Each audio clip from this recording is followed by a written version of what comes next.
Hello, new piano teachers.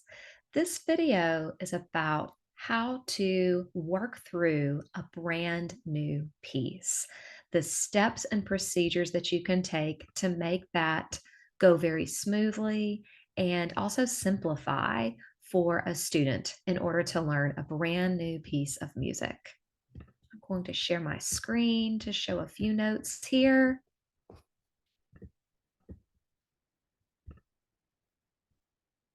All right.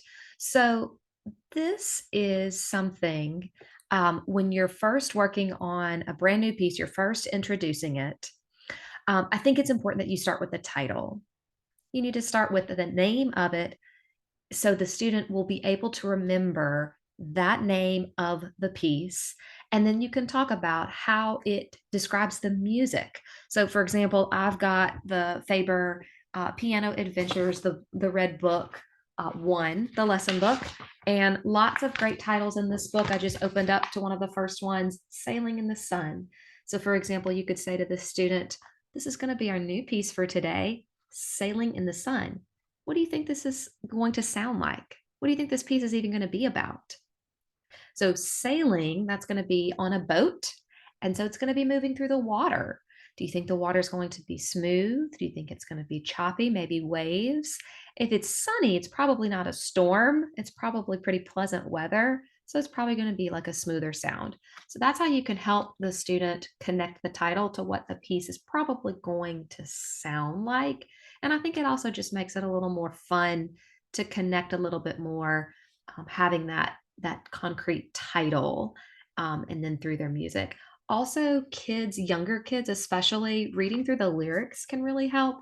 These students are also practicing learning and practicing reading in school, like in their grade, if they're first, second, even third, fourth grade, developing those reading skills. So you could actually take time too with them and just read through the lyrics of the piece as well. That can be really fun.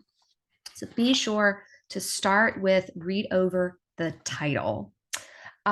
Okay, then you could play the piece for the student. So you could tell them, I'm going to play this for you to listen to, but I want you to do this. It's important for the student to be an active listener when you play. You don't want them to just sit and kind of daydream or, zone out while you're playing. You want them to do something so they're still connected to the music. Okay, so a couple things they can do. You can play and you can tell them, point to the page while I play. You've seen me do that in my group classes where we take the little popsicle sticks and they point. Kids like to have things in their hands. Certainly works fine with their finger, but they like to hold something too. So if you want to grab those popsicle sticks, they can point to the notes and follow those, track along while you play. You could have them tap the rhythm. So you play, they could tap the rhythm, they could tap their right hand and left hand with the notes to go over rhythm. You could just have them tap a steady beat. You could say, put the steady beat on your shoulders, on your legs. Stand up and do some bigger movement things with them too. Maybe you have them march to the steady pulse, just keeping a steady pulse and marching around, and doing some little movement things. Certainly you can go grab the scarves or rhythm sticks from the lab if you'd like them to do have some manipulatives to do that. Another idea with this, you could have the student raise their hand. You could say, I want you to raise your hand whenever you hear me play the C chord. I want you to raise your hand whenever you hear me change from really loud to soft to quiet. Raise your hand when you hear that. So they have to pop their hand up and then they put it down. They pop their hand up maybe and put it down if you have like dynamic changes, whatever you're trying to get them to listen for and focus on in the music. But play the song for the student, have them do something with you. Okay, the next, you're gonna have the student start to play the piece. It's always a good start to look at that first note, identify it and then with the finger number. A lot of your music will have, a number one on, and then it's a blank. So have the student look at that, write it in, and you need to do that for the right hand and the left hand. Identify those notes. They're practicing reading and identifying those on the staff still. So the first note, and the first finger number and help them find that placement on the keys. So one thing I might do is say, break it down one thing at a time, your right hand, maybe wiggle finger one, and let's place it on middle C. Now let's take your left hand, let's wiggle finger one and place it on B. All right. So after this, you could say, I'm going to play the right hand. I want you to play the left hand notes with me. So that simplifies it just a little bit for the student. The teacher play one hand, the student play another hand. You play through the song as much as you can, maybe, and then go back and swap parts. Okay. And then the student might be ready to play the whole thing. If it's a longer piece, so if it's more than like one page of music, you could divide it up and have the student maybe for the first week just practice the first page or section or even phrases. So you could break that down for them and break it up into those parts. Your job is to try to simplify the music and make it very understandable for the student. And also, whatever you're doing in the lesson that they can do at home, they can replicate that and do that on their own at home. So, while you're playing with the student, if you're doing that duet, be sure that your rhythms are correct and that they're keeping a steady pulse. If they can't do that with you in the lesson, you might need to break it down and just go over some rhythm work at first, or just keeping a steady pulse at first. But even when you're demonstrating that with them or going through that little duet activity with them that first time, be sure they're keeping a steady pulse and they're holding their note values correctly. And again, you want to just keep things simple, simplify how to break this down so that whatever you're doing in their lesson, they can do that at home as well.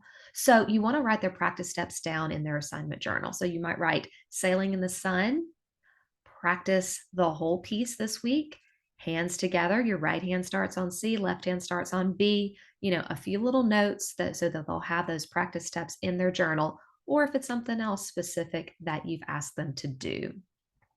Um, you can also write in the score itself. So we talked about, of course, those first notes. So there's lots of things that you could mark in the music. You could have the student do, I love crayons and colored pencils that I have. So lots of ideas. You could have the student circle all the middle C's. You could switch up to another color and have the student mark over the slurs in this piece. You could have the student mark the different dynamics in this piece. You could have the student, if they're missing a left-hand note, you could have them just circle maybe a left-hand note that might be a little troublesome for them. But I love to mark in their music. It just gives another layer of study that the student can study the piece and hopefully clarify some things. And then the colors just make it fun and helps it to stand out on the page. Okay, so the last thing, as you are going through your book, just be aware of what the unit is focusing on. At the beginning of each book, you have the breakdown of all the units. So unit 1 is focusing on legato and staccato. So all the pieces from here are going to focus on that articulation. So it can be really helpful for the student, for you to help show them how to connect something that they know to what is new, to what is unknown. Okay, so maybe they've been playing smooth notes and then the staccato is new. So, make sure that contrast is clear for them, the smooth connected sounds to the staccato sounds, and then what it looks like. Remember, we always lead by the sound first, and then we get to the sign. But just be aware of those concepts with each unit and what you're trying to really focus on, like what's the point of the piece, and there's something that's outlined with each of the pieces. It could be a new dynamic, it could be a new note that they're learning, maybe the intervals. This book gets through the intervals later on to the seconds, thirds, fourths, fifths. So try to just always come back to that main concept.